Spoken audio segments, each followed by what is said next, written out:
예레미야 52장 9절에서 11절 말씀입니다. 우리 같이 11절까지 한 목소리로 읽겠습니다. 시작. 그들이 왕을 사로잡아 그를 하맛 땅 리블리에 있는 바벨론 왕에게로 끌고 가매 그가 시드기야를 심문하니라. 바벨론 왕이 시드기야의 아들들을 그의 눈 앞에서 죽이고 또 리블라에서 유다의 모든 고관을 죽이며 시드기야의 두 눈을 빼고 놋사슬로 그를 결박하여 바벨론 왕이 그를 바벨론으로 끌고 가서 그가 죽는 날까지 오게 가두었더라. 아멘. 오늘은 예레미야 52장 마지막 장입니다. 우리가 예레미야 51일 동안 봤는데 52장 9절에서 11절 말씀을 통해 말씀 그대로라는 제목으로 하나님 말씀 전하겠습니다. 예레미야라는 이름의 뜻은 하나님만 높입니다라는 뜻이고 별명은 눈물의 선지자예요. 그러니까 그의 인생은 하나님만 높이는 눈물의 선지자로서의 삶을 살았습니다. 모세가 이스라엘 백성들을 출애굽시키고 40년을 함께 보냈다면 예레미야는 하루 이틀 예언한 게 아니라 남유다 백성들이 바벨론 포로로 끌려갈 때까지 40년 동안을 예언했던 거예요.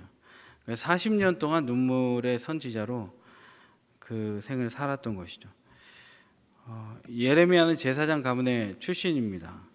그리고 유다를 향해서 여호와께 돌아와라, 제발 좀 돌아와라 라고 날마다 외쳤던 사람이에요. 근데 이제 말로만 한 것이 아니라 때로는 멍에를 쥐고 그 행위 예언, 우리가 예레미야를 보면서 행위 예언도 많이 봤는데 행위 예언까지 하면서 돌아와라. 그러니까 행위 예언하는 이유가 뭐라 그랬죠? 말로 안 되니까 하나님이 행위로 예레미야에게 시켰던 거죠.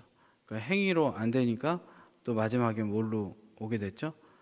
행위까지 행위 안 되니까 그 다음에 이제 심판하신 거죠. 그는 감옥에 갇히기도 했고 구덩이에 던져지기도 했고 쫓기는 신세가 되기도 했습니다. 그러니까 얼마나 눈물이 많았겠습니까? 그의 인생이.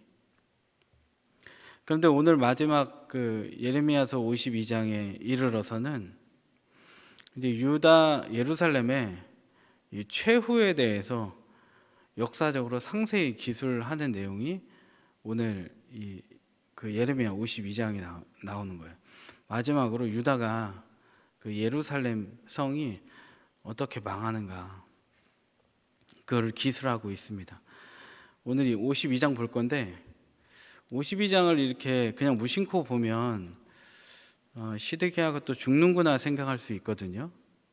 그런데 예레미야 52장을 보면 구성이 좀 이상합니다. 왜 이상하냐면 예레미야 52장을 읽다 보면 이거 어디서 많이 본 내용인데 라는 게 떠오르실 거예요.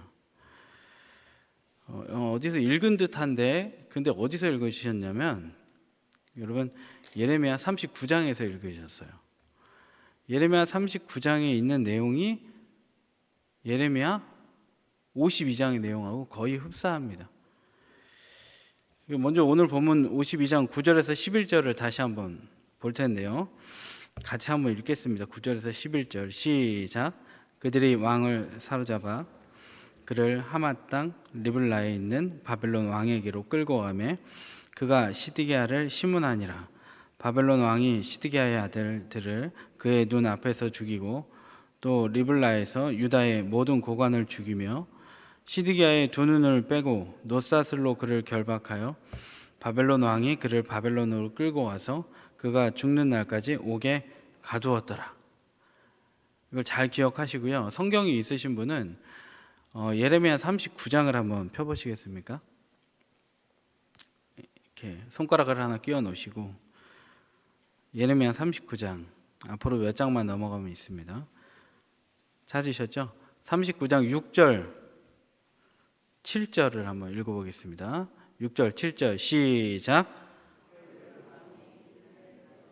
시드기야의 눈 앞에서 그의 아들들을 죽였고 왕이 또 유다의 모든 귀족을 죽였으며 왕이 또 시드기야의 눈을 빼게 하고 바벨론으로 옮기려고 사슬을 결박하였더라. 똑같죠? 그 맥락과 내용이 거의 똑같은데요. 이 시드기야 즉위 제11년에 11년 동안 다스렸으니까요. 예루살렘이 함락됐습니다. 시드기야가 보는 앞에서 그의 아들들이 죽음을 당합니다. 귀족들도 고관들도 죽임을 당했어요. 시드기야 본인도 눈이 뽑히고 감옥에서 죽음을 기다리는 신세가 됐어요. 이 내용이 39와 52장이 똑같아요. 근데 우리는 성경을 볼 때 왜 똑같은 내용이 두 개 나올까? 왜 똑같은 내용이 나와야 될까? 한번 생각해 봐야 돼요. 그게 뭐냐면 왜 똑같은 내용이 나왔을까요? 그건 강조하고 싶어서 그런 거예요. 앞에 있었던 사건을 이 뒤에서 한번 되새겨 봐라. 강조하고 싶었던 거예요. 또 52장의 내용이 얼마나 중요한지를 밝히는 부분이 있는데 51장을 한번 펴보시겠습니까? 오늘 새벽에는 좀 성경 공부같이 되었는데 51장 예레미야 51장 성경 있으시면 찾아주시고 51장 64절을 한번 보세요. 맨 끝절입니다. 같이 한번 읽으시죠. 시작. 바벨론이 나의 재난 때문에 이같이 몰락하여 다시 일어서지 못하리니 그들이 피폐하리라 하니라. 예레미야의 말이 이에 끝나니라. 아멘. 예레미야의 말이 이에 끝나니라라고 했잖아요. 51장에. 그러면 여러분 당연한 건 뭐죠? 52장에 예레미야의 말이 끝났으니까 52장에는 예레미야의 말이 더 이상 나오지 말아야 되죠. 근데 51장에 예레미야의 말이 끝났는데 예언이 끝났는데 52장에도 나온 이유는 무엇입니까? 중요한 얘기가 할 게 있다는 거예요. 여러분 책을 낼 때는 부록이라는 게 있거든요. 별책 부록. 별책 부록은 책을 낸 다음에 중요한 내용들을 또 압축해서 부록을 만들어요. 그래서 중요한 사실을 또 알려줍니다. 그리고 그 어문학 중에 동의어를 반복해서 실는 책 구성하는 기술도 있어요. 그게 뭐냐면 중요한 내용을 여기도 넣고 저기도 넣고 반복해서 넣습니다. 그 왜 그러냐면 그건 꼭 기억해라. 그런 의미로 이렇게 오늘 성경에도 39장에 그리고 52장에 들어간 이유가 그거예요. 중요하게 생각해라. 이 본문 정말 중요해. 그러니까 예레미야를 끌고 가는 처음부터 끝까지 끌고 가는 핵심 틀이 뭐냐면 39장하고 52장이야. 이 얘기를 예레미야는 하고 있는 거야. 근데 강조를 하는 건 알겠는데 뭘 강조하는가를 우리가 봐야 되잖아요. 뭘 강조할까요? 52장에서 39장과 52장이 왜 연결될까요? 그것은 이거예요. 다름 아니라 여호와께서 말씀하셨던 일들이 하나도 빠짐없이 성취되었다. 시드기야가 앞에 있었잖아요. 시드기야의 죽음 사건이 앞에 있었잖아요. 근데 52장에서 그 예언은 이루어졌다. 바꿔서 말하면 말씀은 예언은 반드시 성취된다라는 거예요. 그러니까 예레미야가 52장에서 마지막으로 말하고 싶었던 건 뭐예요? 예언은 성취된다. 여러분 아멘이십니까? 하나님의 말씀은 성취된다입니다. 아멘이십니까? 전도대를 맡고 있는데 양해를 구하고 말씀을 드립니다. 그 허락을 받았고 전도대가 최근에 밖에 나갔다 왔어요. 가까운데 차를 타고 한 30분 가야 돼요. 근데 그 멤버 중에 차를 오래 타지 못하는 분이 계셨어요. 그래서 오랫동안 못 타셨어요. 멀미가 너무 심해서. 전도대원이 모였는데 같이 기도만 하고 흩어지고 그분은 이제 같이 못 가시고 집에 가시거나 이제 다른 데 가서 전도하고 집에 가신다고 말씀을 하시더라고요. 그래서 제가 이제 기도를 하고 출발을 하려고 하는데 그 모임 장소로 출발을 하려고 30분 이제 넘게 타고 가야 돼요. 그런데 그 얘기를 듣고 제가 어떻게 했냐면 얘기들이 많았습니다. 그럼 뭐 자매님은 이렇게 어떻게 다른 수단으로 오십시오. 걸어오든 자전거를 타든 그렇게 했어요. 근데 제가 얘기를 듣고 나서 그분을 차에 태워서 그 모임 장소로 우리가 이동하는 게 너무 당연스러운 것 같은 거예요. 이분 차 타면 되는데? 라는 생각이 들더라고요. 그래서 제가 그분 앞에 가서 말씀을 드렸어요. 혈루병 걸린 여인이 예수님 보고 옷자락 만졌을 때 그냥 혈루병이 나았다. 믿음으로 붙들어지가 나았다. 그래서 제가 여쭤봤습니다. 그 믿으시냐고. 그 말씀이 그대로 이루어지는 거 믿으시냐고 그랬더니 그분이 믿습니다 그러시더라고요. 그러면 같이 기도하자고. 우리 교회 스타렉스 12명 탈 수 있으니까 자리 있다고 타고 가자고. 그래서 전도대원들 다 모여서 항아리 기도를 했습니다. 손 대고 머리에 손 안 대고 어깨에 손 대고 동성끼리 기도했어요. 하나님, 혈루병 걸린 여인이 믿음으로 옷자락 잡았더니 나았습니다. 수십 년 동안 차 못한 이 여인이 차 타고 하나님 우리 믿음에 교제하게 해주세요. 기도하고 출발했고 맛있게 밥 먹고 교제하고 여러 가지 나눔을 하고 그리고 차를 타고 신나게 대화를 하면서 무사히 왔습니다. 이게 뭘까요? 말씀 그대로예요. 말씀 그대로 믿으면 이루어진다는 거예요. 오늘 여기서 예레미야가 하고 싶었던 말은 그거예요. 예언은 성취된다. 여호야김이 결국엔 나중에 나귀 새끼 같이 쓸쓸하게 성 밖으로 던져져서 죽임을 당한다고 예언했는데 여호야김도 마지막에는 그렇게 쓸쓸하게 어떻게 죽었는지도 모르게 역사에 남지도 않게 쓸쓸하게 죽었습니다. 시드기야도 마찬가지고요. 예레미야가 오늘 자신의 책을 닫으면서 하는 말은 메시지는 딱 이거 하나입니다. 아주 수려한 유창한 단어들 쓰지도 않았어요. 그냥 35절과 35장과 52장을 만나게 하면서 대조해 가면서 이것 봐, 딱 떨어지지. 그러니까 지금의 우리 그리스도인들에게 하는 말은 무엇입니까? 2002년 월드컵 때 꿈은 이루어진다 이런 거 있었잖아요. 꿈은 이루어진다. 그래서 월드컵 4강 올라가서 꿈은 이루어졌잖아요. 근데 월드컵은 이루어지는데 왜 우리의 믿음의 소망은 안 이루어지냐는 거예요. 무엇이 빠졌습니까? 우리에게 혹시 빠지지 않았습니까?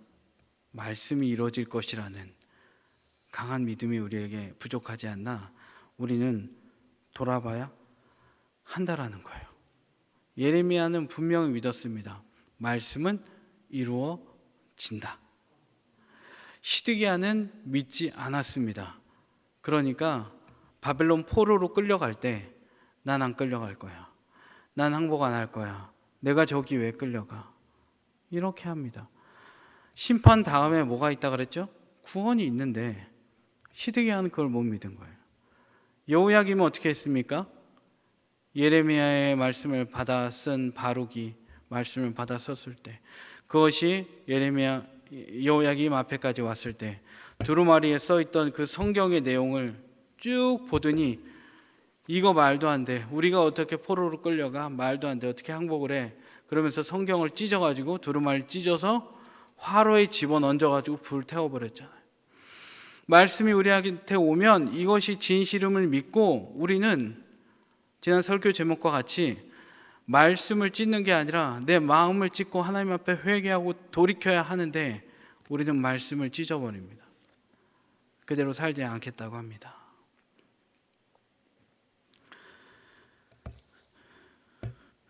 우리의 일상의 이야기입니다. 하나님은 어쩌면 우리에게 지금 자녀의 바벨론으로 끌려가라고 하십니다. 바벨론 왕 느부갓네살 같은 상사에게 그냥 끌려가 있고 그 직장에서 믿음 안에 머물러 있으라 하십니다. 내 남편 어찌 보면 바벨론 느부갓네살, 내가 섬기기 싫은 왕 같은 존재일지도 모릅니다. 그래서 강단에서 사랑하라, 인내하라, 섬기라 할 때 나는 그 왕이 있는 곳에 끌려가지 않을 거야. 우리는 시드기야처럼 여호야기처럼 버티지는 않습니까? 그러나 예레미야는 이야기합니다. 지금 끌려가야 된다. 그것이 하나님의 인도하심이면 왕 같지 않은 왕이라도 거기에 가서 섬겨야 된다. 리더 같지 않은 리더여도 섬길 줄 알아야 된다. 그게 하나님의 뜻이라면. 때로는 예레미야 같이 말씀을 전하다가 모멸감을 느끼고 조롱을 당해도 말씀에 붙들려 있으면 그것으로 된 것이니 그냥 조롱 당해라. 제가 존경하던 목사님 돌아가셨는데 목사님께 여쭤본 적이 있어요. 목사님 목회 너무 힘드네요. 단독 목회 3년 할 때, 담임 목사로 있을 때. 그랬더니 그분이 그러시더라고요. 유 목사, 억울해도 그냥 억울해. 유 목사, 그냥 거기서 죽어. 그런 거예요. 그게 저의 바벨론이었던 거예요. 그리고 돌아올 구원받을 현장이 그 이후에 예비되어 있었던 거예요. 말씀을 정리하겠습니다. 말씀은 하나님이십니다. 그래서 그대로 이루어질 수밖에 없습니다. 말씀은 안 이루어질래야 안 이루어질 수가 없습니다. 문제는 무엇입니까? 우리가 그 말씀 앞에 죽는 거예요. 그리고 우리의 삶에서 바벨론으로 가라면 어찌 보면 자녀의 바벨론, 남편의 바벨론, 가난의 바벨론, 육신의 아픔의 바벨론, 직장 상사의 바벨론, 거기로 끌려가서 70년 잘 견디면 읽진 않았지만 오늘 31절부터 나오는 여호야 기내 지위를 회복하고 죄수의 신분을 벗게 하고 왕의 식탁에 같이 함께 하고 이런 사인이 올 거예요. 그리고 종국에는 바벨론의 포로의 70년 끝나고 예루살렘으로 돌아오게 된 남유다처럼 우리도 포로기 70년 예레미야처럼 하나님만 높이고 눈물로 하나님 앞에 나아가는 모습으로 살아갈 때 하나님 분명히 택한 백성 70년 마치면 명예 회복해 주십니다. 그거 믿고 살아가면 그게 우리의 오늘 본분인 줄 믿습니다. 말씀은 그대로 이루어집니다. 같이 기도하겠습니다.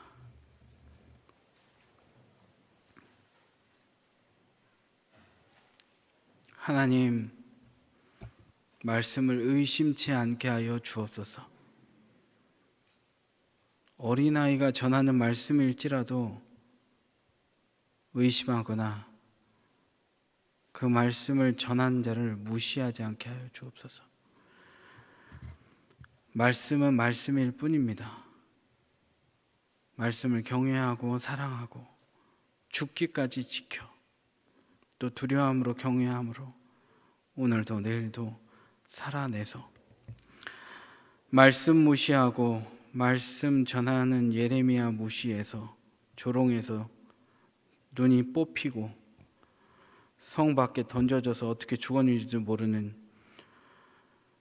여호야김이나 시드기야 되지 말고 하나님만 높이고 눈물의 선지자에 매맞았던 예레미야 같이 살아 우리가 결국엔 천국에 이르는 천국 백성 되는 동선교회 또 예배를 드리는 모든 성도 될 수 있도록 인도하여 주옵소서. 말씀이 이루어질 줄 믿고 하나님, 오늘도 말씀 의지하여 주님 예물을 드립니다. 주님 나라 위에 쓰여지게 도와주시고, 예수 안 믿는 이들이 하나님 영혼 구원 받는 일에 예물 귀하게 쓰일 수 있도록 축복하여 주시고, 가난하고 힘든 곡식이 떨어져 간 자에게 하늘을 바라보며 곳간이 채워지고 없을지라도 난 여호와라 즐거워하리 찬양할 수 있는 감사가, 하나님을 자랑하는 간증들이 있게 하여 주옵소서. 예수님 이름으로 기도드립니다. 아멘.